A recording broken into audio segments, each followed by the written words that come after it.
Monika Kryemadhi ka qenë e ftuar në një emision, ka folur hapur për jetën personale, politikën dhe raportet familjare, duke u ndalur veçanërisht te marrëdhënia me Ilir Metën. Ajo tregoi emocionet që ka projektuar kur e ka parë Metën në seancën e fundit gjyqësore. Nuk ishte hera parë që shikoja Ilirin, për mua është Iliri i para 10 viteve nga ana mendore, shumë i qartë, shumë i kthjellët politikisht, sniper. Unë që e njoh për 33 vitesh, rreth aty syve i vi nga leximi i gjatë, për mua ka një posturë të jashtëzakonshme. Ka një posturë sikur është 30 vjeç, i bie që ka bërë shumë ushtrim me barku dhe ka ngrënë shëndetshëm. Kostumin e kanë çuar numër më të madh. Unë me të kam zero komunikim dhe nuk pranon asgjë prej meje.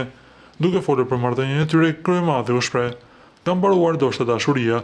Mendoj se marrëdhënia jon ka qenë në një moment vulnerabël dhe unë nuk kam qenë shumë e përgatitur."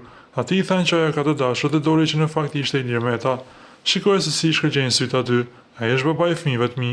Respekti im për të është i palimituar, sepse në fund të fundit unë jam kjo që jam për shkak të mundësisë që ai më dha. Ai është strateg i diplomacisë shqiptare. Kryemadhi komentoi edhe eksperiencën si opinioniste në shtëpinë më të famshme dhe marrëdhëniet me kolegët. Arbo Hajdari ka qenë një surprizë, sjellja e tij me mua ka qenë surprizë.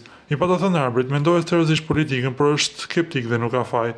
Për Ledion Liçën, ajo tha: "Ledioni për mua është energji pozitive, i jashtëzakonshëm. Ai nxjerr një energji jashtëzakonisht pozitive, ka një solidaritet të jashtëzakonshëm.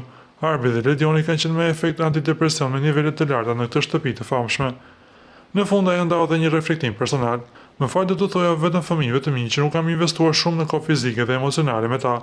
Patjetër dhe Ilir Metës që kur kishte nevojë nuk kisha për të.